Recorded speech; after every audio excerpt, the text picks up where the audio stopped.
Thank you, Mr. Mayor, council members.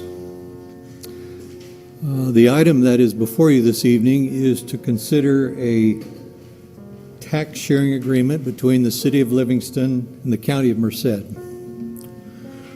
What I'd like to do is give a little background on this, which is contained in the administrative report for those that are watching, those in the audience, and kind of get us all on the same page. The background on this is you kind of say, why do we need to share revenue at all? I mean, that's a legitimate question. But if we go back a few years and to Proposition 13, which went into effect in June of 1978, it capped the amount of property taxes to 1% of assessed value for all local governments.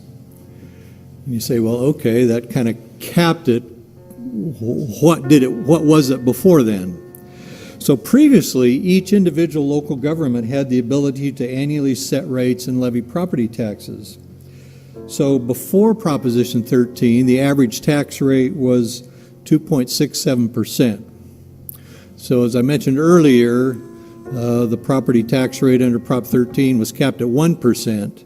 So there was about a 1.67% decrease in revenue that governments were able to obtain to pay for services. So because of this significant reduction in property tax revenue, all individual local governments had to make significant budget adjustments and or rely on other revenue sources. Well, to assist counties in this regard, the California legislature added Section 69 to the California Revenue and Taxation Code, which requires a city seeking to annex property to its incorporated territory and a county affected by such annexation to have in place a property tax sharing agreement before annexation can occur. So, just to kind of recap it here, pre-Prop 13, any government can go out and set the tax rate whatever they needed. They would say, okay, here's what we need, here's what the tax rate is. And I don't know, for those of you that were around back then, the property tax rates just went through the roof, and people were losing their houses because they couldn't afford the property taxes. So with Prop 13, they said, nope, it's going to be capped at 1%, and the value can only go up 2% a year without a sale involved, and then 1% on that 2%. So that really capped and tamped down the revenue that agencies could receive. So on September 21, 2004, the city and Merced County entered into a master property tax sharing agreement. But on July 1, 2009, the county terminated that agreement because the county determined that the 2025 Livingston General Plan set a policy direction for the future growth of the city that was fundamentally in conflict with the county's general plan. You say, well, what's the big deal about them canceling the agreement? Well, again, in order for annexation to occur, an agreement has to be in place. Well, that issue about the general plan has been resolved, and the city has been negotiating with the county for several years on a new property tax sharing agreement. And as I mentioned earlier, until a new agreement is in place, no, and I repeat that, no annexations can be made to the city of Livingston. And so what this does is the lack of agreement has resulted in missed opportunities for annexations and potential growth of the city and growth of revenues. So that's kind of the background of kind of why we have to have this thing in order for our cities to grow. So let me just go through the major points of the proposed agreement, and then I'll be happy to answer any questions that you might have. The first item is the sharing of the fire fund property tax. So for all the property tax that comes out of the city of Livingston, there's a piece that's designated as for fire, and there's a piece that's designated just general property tax. So under the prior agreement, that have been canceled, 100% of the county fire fund would go to the county.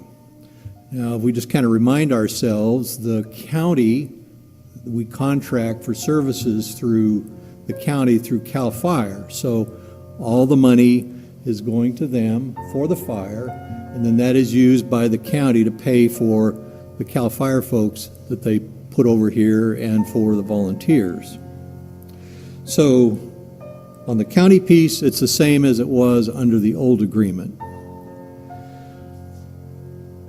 So the general fund property tax that is being shared, under the old agreement, 75% went to the county, 25% went to the city of Livingston.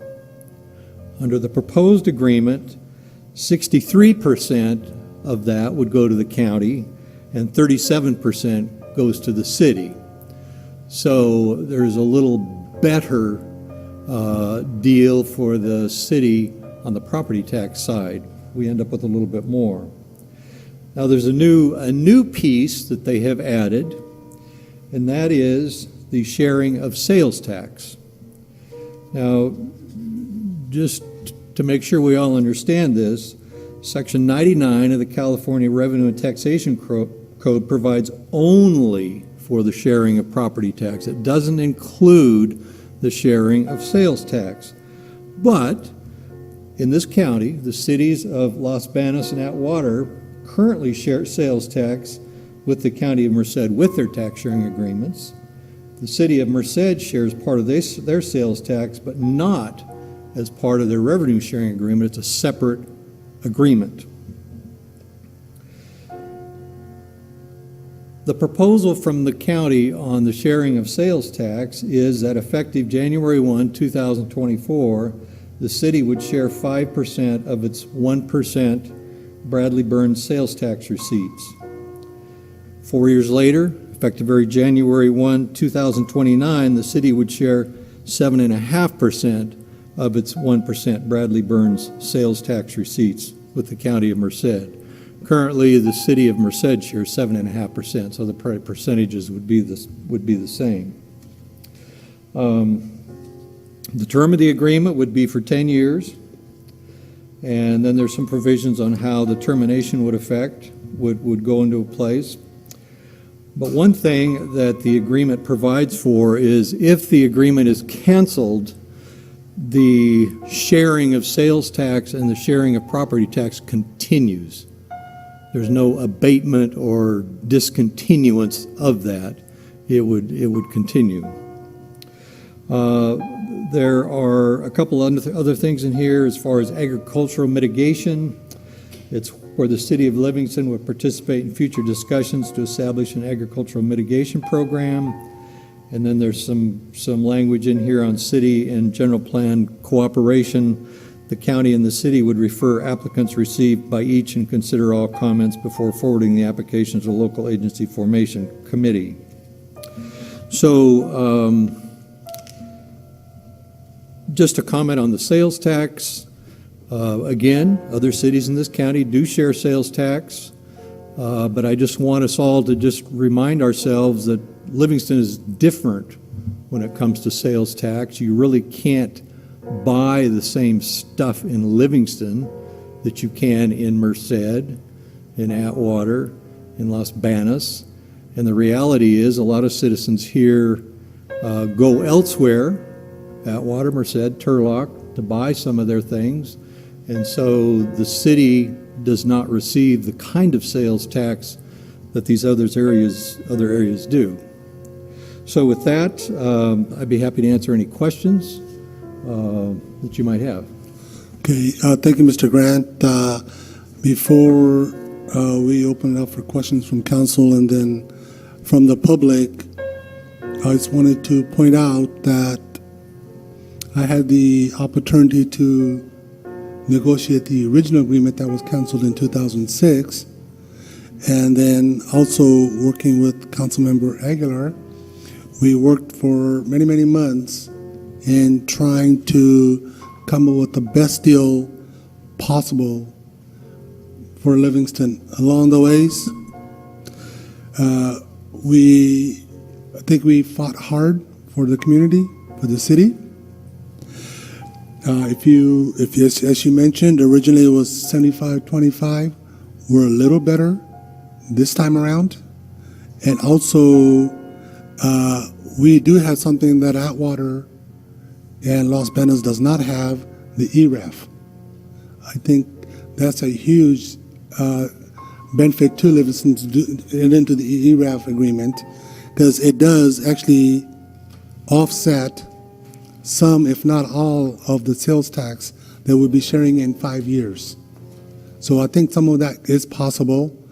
And also, you have to learn from what you had to suffer through or go through in the past. That's why entering into an agreement and then have county just say, you know what, we don't like what you got, go away. Because they have the upper hand, the leverage. That's why for the council and then for the public, there are provisions in there that county just simply can't look at our general plan and don't like it or something and say, go away. It doesn't happen. It actually has to go through LAFCO and all of them. And county actually has no say in what our general plan is going to be. It's all up to LAFCO. Anytime I'm off, just let me know. Just legal, you're aware of it. Mr. Aguilar, you're aware of it, so please step right in. I just want to make sure. And second, unless if voters, this is California, laws change, ballot box legislation happens all the time. There could be something that's severe that can impact not only the county financial side of it, but voters can just go off the la-la land and hurt the city too. If voters or some legislation, something changes, then we do have an out. Other than that, either one is pretty much a marriage for 10 years. We're going to be, if this is approved, we're going to hold our hands and jump over the broom as it were. We're in for 10 years. It'll be very hard for either one. And this was done because Livingston needs a long-term guarantee that we can work on general plans and get things done, so the developers are aware that, hey, this is not going to get canceled next week, So we did have to work hard to do that. And as far as the sales tax, that's true. We're not giving it. We are giving it. And Mr. Grant is absolutely, positively correct. There is no provision in the state that says we have to give. However, think about who's holding all the aces, the county. They don't have to come to an agreement and say, do this. They can simply say, you know what, we're going to wait 25 more years. You're wither on the wine and die. That's where you're up to. So when you're up against that, because City of Merced some time ago kickstarted this revenue sharing. Yes, it's a separate agreement, but they're still giving away the sales tax. And then Los Banos and Atwater made it worse for us to come in by entering into agreement as part of their total tax sharing agreement. So when you have the largest and the second two largest cities that gave it, there was no way the county was going to give us any break on that. So what do? With hard work with Mr. Aguilar and some of our council supervisors, and Mr. Espinoza, thank you very much, and Mr.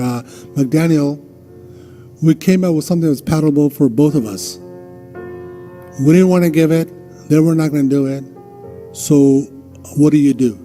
Well, let's give Livingston a breathing room to get our general plans up and get everything going so we can go ahead and move this forward. This is why we have that 5 year before anything kicks in. So we do have 5 years, and then in 10 years, at the term of the agreement, is where we finally kick in. And so in 10 years, we'll be giving what Atwater, Los Banos, and Merced's giving away today.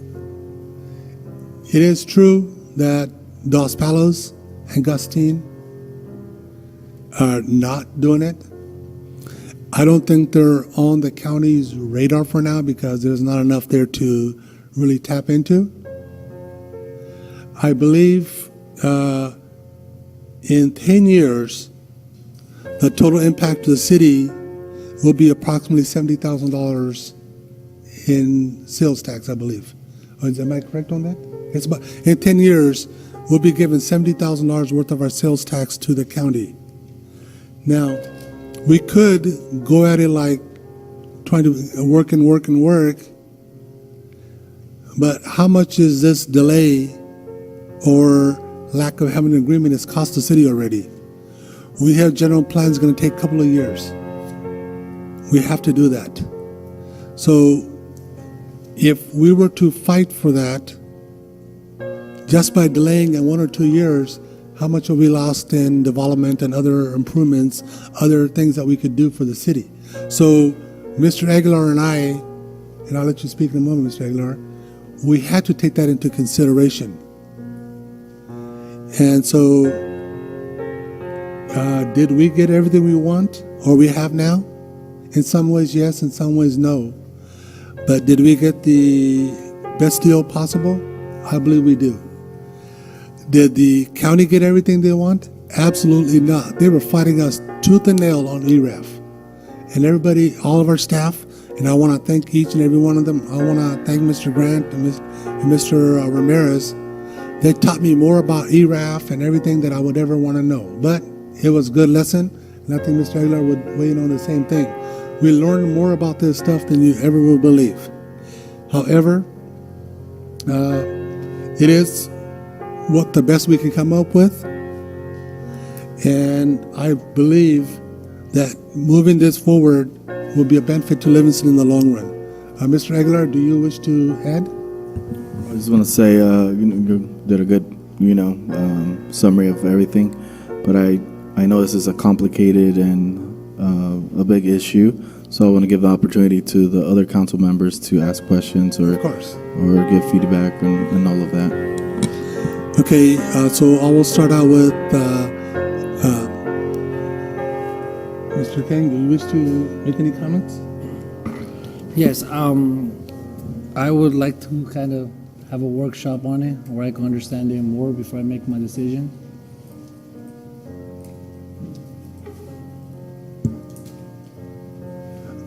Workshop.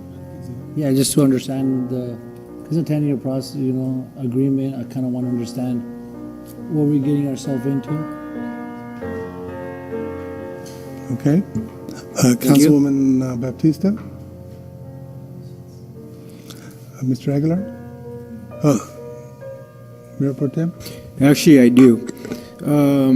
I actually have an issue with this due to the fact, once you give something to someone, you're not going to get it back. Okay, so right now we're not giving them any of the tax sharing agreement, or the sales tax, I should say. So why should we give that up for on the other side of for the property tax? So that's my issue right there. That's the first one. And Councilmember Kang stated, probably some of the public, they don't understand what we're actually voting on. Maybe, like he said, a workshop, and come back in a couple months, bring this back. That way they are comfortable, and myself, I'm voting on this item due to it being for, it says 10 years. This is not something very small. This is going to affect all of us sooner or later. So, and then I got for Brad, can you explain the ERAF to us, please?